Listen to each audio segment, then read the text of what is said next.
Have you been in a situation at work where someone's said something to you which isn't bad enough for you to go and make a complaint about it or do something about it, but equally is not something that sits well with you? So it's neither here nor there.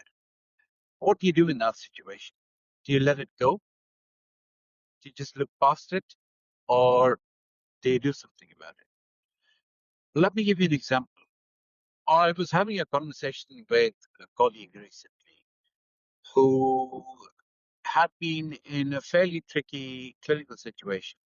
Once they'd managed the clinical situation, was speaking to a colleague further down the line who was going to manage the patient from there on, so in intensive care. And the conversation didn't quite go according to what they'd expected. And the questions that got asked were asked in a fairly derogatory way with regards to the patient management, and eventually ended with a judgment about the management to say, well, you shouldn't have done it this way. Now, this colleague was speaking to me about it.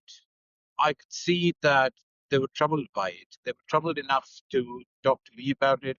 They were troubled enough to seek me out to talk to me about it. It was apparent that it wasn't something that they could easily digest.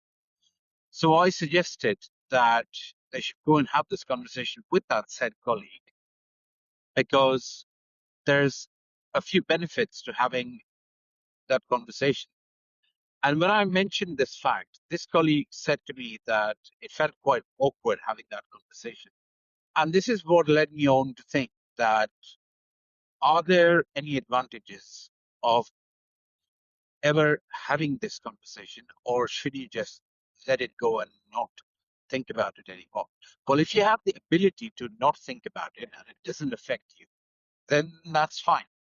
But I think there are at least three good reasons why you should go and have a conversation with that colleague. Reason number one is the fact that they might not even realize that they've done something which doesn't sit well with you, and they might be doing this to other colleagues. So I would say the first reason is to make them realize that the way they managed that situation or expressed their displeasure of the management of the situation isn't on. They could have done it better, and if they really meant to improve how the clinical situation was managed, then it called for a different type of conversation, maybe something more constructive. They, if they don't even know about it, they won't do anything about it. So gives them a chance to reflect. Reason number two is you're making it known to this other colleague. You're drawing a line there. You're drawing a line to say that I should not be treated like this. You're making it clear, and you're making it clear not just to this colleague, but in any organization, any group of people, birds of the same feather often flock together. So if you make it known to this colleague that that's not how you should be treated, and if you treat me like this, I will call you out on this and have a conversation.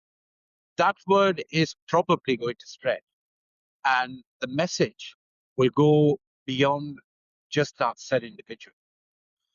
So I think you're making your mark, and you're making it known that this kind of behavior is unacceptable to you. And the reason number three is to do with the awkwardness that this colleague expressed.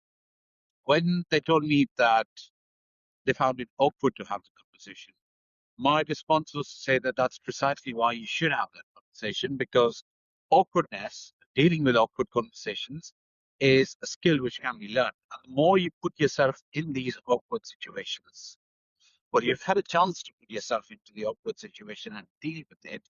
So you should go ahead and do it because it's practice. It's learning to swim in awkward waters. Makes you stronger, makes you better for the next time. And this, in some ways, is relatively low stakes if you look at it in the bigger picture. But you might be required to have a more awkward conversation at a time when the stakes are even bigger. And that's why you seize upon this opportunity, put yourself in that awkward situation and practice. So those are the three reasons why I think if you are in a situation where you're neither here nor there,